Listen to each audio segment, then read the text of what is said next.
Meu povo, almoço com TF com cara de... domingo, almoço é mais tarde, né? Ninguém almoça domingo, meio-dia, 1 hora. O almoço tá aqui, pelo menos aqui em casa, são 2, 3 horas. É o horário que a gente bate aquele rango maroto, moleque, serelepe. Os nossos vídeos hoje com os horários meio estranhos, né? Porque eu cheguei em casa, como postei, dentro do nosso giro de notícias, no final da madrugada, aqui em casa era 4 e pouca da manhã. Giro de notícias entrou por volta das 5. Agora o almoço, depois o Noite Alvinegra. Os nossos 3 conteúdos neste domingão maroto da torcida botafoguense e onde a gente pode comemorar. A molecadinha alvinegra venceu o Taubaté por 2-0 na casa dos caras e conseguiu a classificação para a segunda fase da Copa do Brasil. Um Botafogo muito desfalcado. O Botafogo com vários jogadores com a Covid-19. Então, por exemplo, jogou o goleiro Maurício hoje, fez uma partidaça. O Maurício pegou tudo e mais um pouco. O Botafogo teve ali alguns destaques. Gostei muito do Jefinho. É um bom lateral esquerdo que veio da Cabo Friense para o Botafogo. O Glorioso tem ali 70% dos direitos econômicos desse atleta. Chegou neste ano e vem se destacando na Copa São Paulo, além da trinca de meio campo. Na minha opinião, os 3 jogadores que atuam nesta posição são os grandes destaques do Botafogo. Raizinho, que marcou o primeiro gol do Botafogo e deu passe para o Maranhão fazer o segundo ali já no final da partida. Cauê, que todo mundo sabe do Cauê, da geração 2004, a mesma de Matheus Nascimento, Renzo, jogadores que estavam ali, o Cauê era jogador da seleção sub-15, sub-17, jogador com passagens com a camisa amarelinha, e o Guilherme Liberato, que é um jogador que veio do Cruzeiro ano passado. Guilherme Liberato tem uma história muito interessante, né? Ele era joia do Cruzeiro, aí ele teve um problema disciplinar, né, ali na base, e acabou perdendo espaço na equipe mineira. O Botafogo buscou esse atleta, fez um acordo com a equipe mineira que permanece com percentual. Guilherme é do Alvinegro e tem contrato até o final deste ano. Guilherme ainda tem 20 anos, vai fazer 21. Mas porém, quando essa geração... Voltando, a Filó latiu aqui que vocês puderam ouvir a moto. Esse vídeo não terá edição, porque senão entrar muito mais tarde para vocês. O Guilherme ele chegou no Botafogo então ano passado. E ele tem contrato até o final deste ano. Ele é da geração 2001, esse ano é seu último ano em relação às divisões de base do Botafogo, a última competição pelo Sub-20. A partir do Campeonato Carioca, depois da Copinha, ele terá que fazer parte do elenco principal do Botafogo. E suas 3 partidas já foram ótimas com a camisa do Botafogo na Copa São Paulo e já vinha na reta final ali. Ele teve alguns problemas físicos assim que chegou no Alvinegro, demorou a ter uma sequência e agora, tendo essa sequência, vem sendo um dos destaques. Eu tenho lido muito nas redes sociais: caraca, TF, a gente vai perder jogadores de graça. O Guilherme Liberato, meu Deus, ele só tem contrato até o final do ano. Guilherme Liberato é bem simples. Quando o jogador chega, as situações são bem simples. Quando os jogadores eles estão ali no último ano de sub-20, a responsabilidade pela renovação ou não já passa a ser do elenco principal, já passa a ser do Eduardo Freeland. Por que, TF? Por causa do prazo, ele não é mais o jogador das divisões de base do Alvinegro. Para ele ter um contrato mais longo, depende do Alvinegro. E o Glorioso, ele tem meio que isso em relação aos jogadores da base.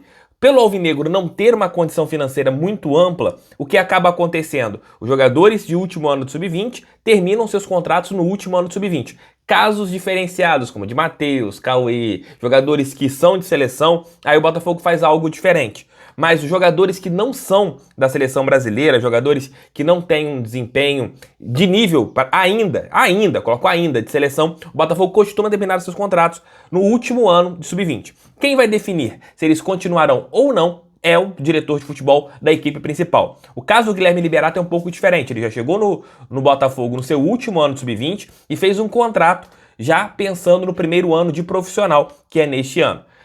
É fato em relação ao volante. Ele subindo, vai fazer trabalhos, eu tenho certeza que vai se destacar porque ele é muito bom de bola. Aí depende do Freeland não colocar o jogador enquanto ele não tiver o seu contrato renovado com a equipe principal, porque ele já fará parte do elenco principal. Tendo isso, o grande ponto é: não pode dar sopa ao azar, colocando o jogador no seu último ano de contrato para jogar sem ter renovado. É o grande ponto do Guilherme Liberato. Já o caso do Raí entra naquilo que eu falei anteriormente. Seu contrato também termina no final deste ano. Raí é um dos destaques. Talvez ele e Guilherme Liberato foram os 3 jogadores que mantiveram uma sequência interessante nas 3 partidas da Copinha. O Raí, ele tem contrato também até o final deste ano. Tem sondagem de outros clubes, mas o Raí Ano passado não era titular, ele oscilava, tanto é que ele jogava um pouco mais atrás, ele virou um jogador de frente, entrou no lugar do Juninho, que era um destaque da equipe, subiu para o profissional. Também tinha contrato até o final do ano, isso é do ano passado, para vocês terem uma ideia, depois que ele se destacou, que ele conseguiu uma renovação contratual. O Raí tem outras sondagens de clubes brasileiros, mas é aquele ponto. O Botafogo tem ali, contratualmente, a possibilidade de renovar ou não o contrato com o jogador, que está no seu último ano, o Raí faz 20 anos, está no seu último ano de sub-20. Se destacando, certamente o Botafogo vai renovar com esse atleta também. Cauê já tem contrato até 2023. Mas a situação do Liberato é simples. Subiu no profissional, antes de colocar em campo, se o Freeland colocar o Liberato para jogar sem renovar o contrato, aí sim é um erro. Aí sim tem que ser criticado, porque não pode fazer isso, dar sopa para o azar no jogador ser destaque. Mas o Botafogo conseguiu a classificação, agora vai esperar as próximas partidas para saber quem será o adversário do Botafogo na outra fase da competição, na outra fase da Copinha. Se classificaram Botafogo e a equipe local, a equipe do Taubaté.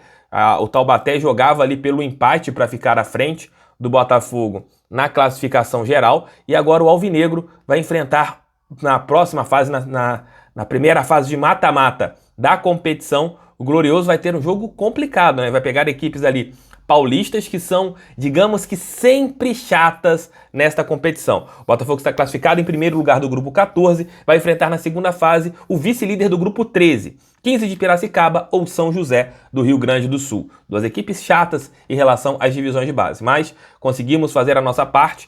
Os dois times estão se enfrentando agora, né, em Guaratinguetá. E se houver um empate, a equipe gaúcha que passará ali na segunda posição e vai enfrentar o Botafogo. Vamos ver o que vai acontecer, galera. Mas a molecada está de parabéns, superaram todas as adversidades e conseguiram a classificação. Detalhes sobre o uniforme. Gente, já falei sobre o uniforme aqui essa semana, no começo do ano, acho que uma das primeiras matérias que eu fiz aqui no canal foi falando sobre a Capa e Volt. A Volt é a fornecedora de material esportivo do Botafogo, só não foi anunciada oficialmente. A Capa segue, tanto é que está vestindo a camisa do Botafogo na Copa São Paulo. A Capa deve continuar no Botafogo até os uniformes da Volt eles serem prontos, porque não dá pra gente. Não dá pro Botafogo assinar com a Volt semana que vem. A camisa da Volt está pronta. É impossível, não tem como isso acontecer, porque você precisa fazer kits para todas as categorias. Base, profissional, masculino, para comercialização. Então não tem tempo. O Botafogo vai confeccionar as camisas, já foi falado aqui no canal do TF. O desenho será feito pelo próprio Botafogo, como é feito em relação à capa. Os materiais serão definidos pelo próprio Botafogo. Então, assim, todo o processo será do Botafogo. E como a gente falou aqui no canal do TF, isso em primeira mão, no começo da semana, o Botafogo deve anunciar a nova fornecedora de material esportivo até a próxima semana, na primeira quinzena de janeiro. Então tá tudo andando, a Volt será. Eu pensei em ir na loja do Figueirense, mas era muito longe onde que eu estava, então não teve como eu ir na loja da equipe catarinense para acompanhar ali, ver a variedade de materiais. Mas a informação que eu tenho, o Botafogo que vai escolher o tipo de material que quer na sua camisa. Então tá ansiedade total aí nas redes sociais, o torcedor querendo saber. Claro, ainda não comprou a ideia da Volt, mas vamos aguardar as próximas horas os próximos dias para o anúncio oficial e aí acabar esse mistério, né, de como será a camisa, quando será lançada a camisa da Volt. A expectativa é que seja lançada ali entre março e também começo de abril ali o novo uniforme do Botafogo, talvez para o Campeonato Brasileiro da Série A. É isso, galera. Um abraço, fica com Deus, deixa o like, inscreva-se, compartilhe e mande esse vídeo nos seus grupos do WhatsApp. Tamo junto sempre, fogo neles, pra cima deles, fogão. Sempre. Valeu, fui!